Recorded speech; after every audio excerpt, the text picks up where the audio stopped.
اس کے چہرے پہ مرنے کے بعد بھی مسکراہٹ زائل نہیں ہوتی، چونکہ اتنی عادت پک چکی ہوتی ہے اس کو مسکرانے کی، اتنی عادت پک چکی ہوتی ہے، وہ کسی کو دکھ کے مقابلے میں دکھ نہیں دیتا۔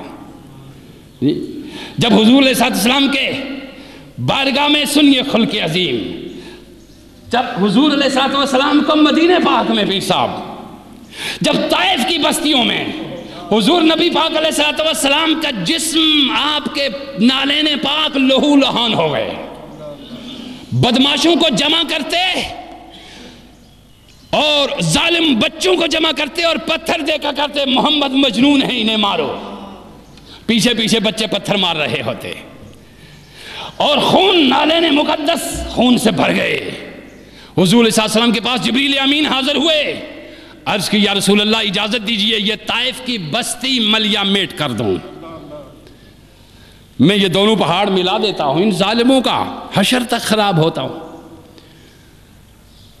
حضور علیہ السلام نے فرمایا کہ بعثت رحمتاً، مجھے رحمت بنا کے بھیجا گیا۔ حفیظ جلندری کہتے ہیں یہ سن کر رحمت للعالمین نے ہنس کے فرمایا، جبریل کی یہ آرزو سن کر، یہ سن کر رحمت للعالمین نے ہنس کے فرمایا میں اس دہر میں قہر و غضب بن کر نہیں آیا، قہر و غضب بن کر نہیں آیا، اس دہر میں مجھے ایمان ہے۔ ہاتھ اٹھا لیے حضور نے، اللہم اہد قومی فإنہم لا یعقلون، مولا میری اس قوم کو ہدایت دے دے، یہ میرے مقام سے ابھی بے خبر ہے، ابھی مجھے پہچانتے ہی نہیں ہیں۔ ہاں توجہ دیجئے، یہ خلق عظیم ہے، پتھروں کے جواب میں پھول پھینکنا یہی خلق محمدی کا کام ہے، گالیاں سن کر دعائیں دینا یہی خلق محمدی ہے، اور یہی دین ہے، یہی کیا ہے؟ دین ہے میرے دوستو۔ آؤ اللہ کی قسم آج بھی اسی دین کی طرف مڑ جاؤ، اسی دین کی طرف مڑ جاؤ، گھروں میں بھی امن ہوگا، بازاروں میں بھی امن ہوگا، کہیں کوئی بھی تمہیں کچھ بھی نہیں کہے گا، ہر عمل کا ایک رد عمل ہوتا ہے۔ سنیے حضور السلام کی حدیث آخری سنا کے اجازت چاہوں، فرمایا علیہ السلام نے عن ابی درداء رضی اللہ تعالیٰ عنہ قال ما من شیء اسقل فی المیزان من حسن الخلق، قیامت کے دن جب عمل تمہارے تولے جائیں گے، باقی سارے عمل ایک طرف، ان کا وزن اور حسن خلق کا وزن ایک طرف ہوگا، اخلاق کا وزن ایک طرف ہوگا۔ پھر خاص بات سنیے میرے آقا علیہ السلام کی، ویسے ہر بات ہی خاص ہے میرے آقا کی، چونکہ وَمَا يَنْتِقُ عَنِ الْهَوَىٰ إِنْ هُوَ إِلَّا وَحْيٌ يُوحَىٰ، میرے مصطفیٰ نے جب یہ کہا ہے جو کچھ، وہ سارا کچھ وہی ہے جو اللہ نے کہا ہے۔ مجھے کوئی غرض نہیں ہے کہ قیامت کسی چیز کا نام ہے، مجھے کوئی خوف نہیں ہے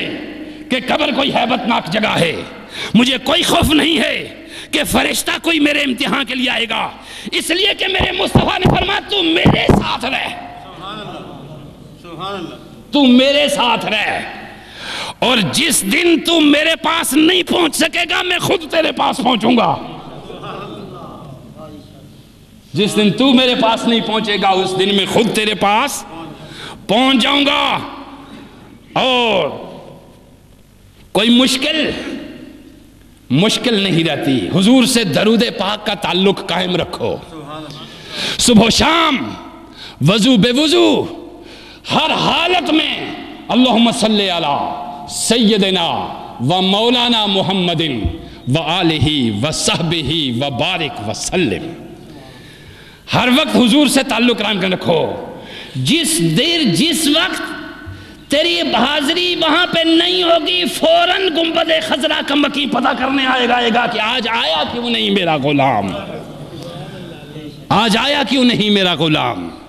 تو اپنی حاضری پختہ رکھ، اپنی توجہ خاص حضور کی طرف رکھ، بندگی کا طریقہ اپنا، حضور کے طریقے اپنا۔ اور حضور صلی اللہ علیہ وسلم نے ارشاد فرمایا، سنیے، فرمایا ان رسول اللہ صلی اللہ علیہ وسلم عن ابن مسعود رضی اللہ تعالیٰ عنہ قال حرم علی النار، توجہ دیجئے، ہائے ہائے ہائے ہائے، فرما حرم علی النار کل حین سہل، حضور سامنے ارشاد فرمایا قریب من الناس، ارشاد فرمایا، یہ روایت امام احمد نے اپنی سنن احمد میں بیان فرمائی، مسند امام احمد میں بیان فرمائی، آپ نے ارشاد فرمایا بے شک اس شخص پر آگ حرام کر دی گئی ہے، آتش دوزخ اس کے اوپر حرام کر دی گئی ہے، حرام کر دی گئی ہے، حرام کر دی گئی ہے۔ پوچھا یا رسول اللہ کس شخص پہ؟ تو آپ نے فرمایا کل حین سہل، جو بھی نرم خو ہوگا اور خوش اخلاق ہوگا، جو بھی نرم خو ہوگا اور خوش اخلاق ہوگا اور لوگوں کے زیادہ قریب ہوگا، لوگوں کے زیادہ، کیا کسی پھاڑنے والے کے پاس بھی کوئی بیٹھتا ہے؟ کاٹنے والے کے پاس بھی کوئی بیٹھتا ہے؟ نہیں۔ حضور نبی اکرم صلی اللہ علیہ وسلم نے فرمایا لوگوں کے قریب رہو،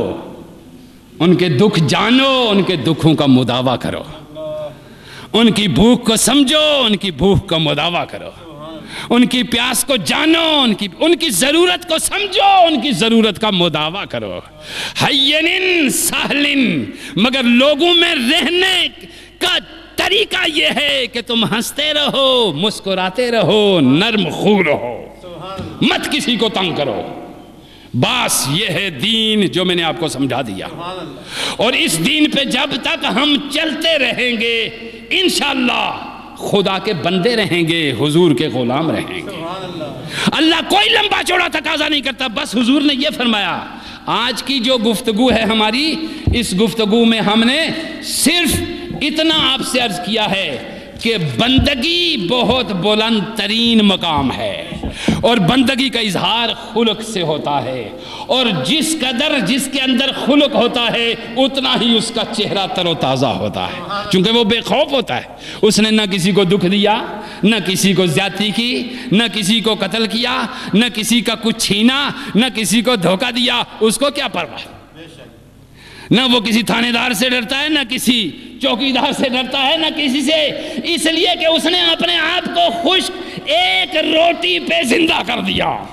بس۔ نہ وہ کسی کے مرغ مسلم پہ جاتا ہے، نہ کسی بلند ترین جگہ پہ جاتا ہے۔ جسے نانے جوی بخشی ہے تو نے، اسے بازو حیدر بھی عطا کر۔ نانے جوی والے کے پاس بازو حیدر ہوتا ہے،